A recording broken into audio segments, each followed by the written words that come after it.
Think the IRS has no idea what's happening inside your bank account? Here's the uncomfortable part. Your bank already keeps records of your financial activity. And under certain rules, information can make its way to government agencies. But here's what most people get completely wrong. There is no magic $10,000 number that makes your money invisible below it. And the IRS doesn't simply sit there watching every transaction in your account in real time. So, what can the government actually see? And how does it get that information?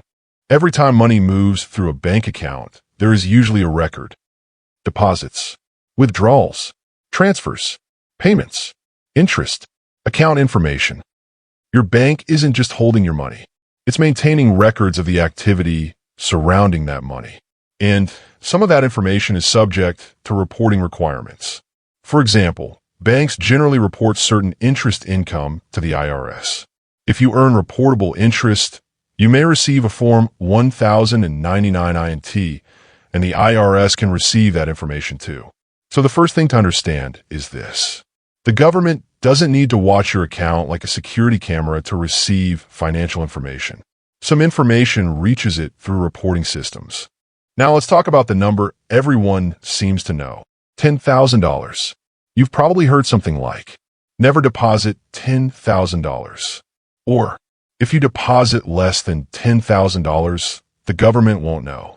That's not how the rule works. Under the Bank Secrecy Act framework, financial institutions generally must file a currency transaction report when they know that cash transactions for a person total more than $10,000 in one business day. And multiple cash transactions can be aggregated. So splitting a large cash transaction into smaller amounts doesn't automatically make the reporting obligation disappear. In fact, deliberately structuring transactions to evade reporting requirements can create its own legal problems. But there's another important distinction. A $10,000 cash reporting rule is not the same thing as saying every bank deposit above $10,000 is taxable income. So what happens if you put $15,000 into your bank account? Does that automatically mean the IRS will tax you on $15,000? No, a deposit is not automatically income. You could be moving money between your own accounts. You could be depositing a loan. You could be receiving a gift. You could be depositing money that has already been earned and is being transferred from somewhere else. The tax treatment depends on where the money came from and what it represents.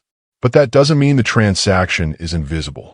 Depending on the circumstances, financial institutions have reporting and record-keeping obligations.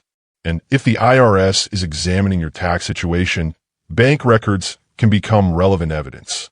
And there's another layer that has nothing to do with your tax return. Banks also operate within the financial crime reporting system.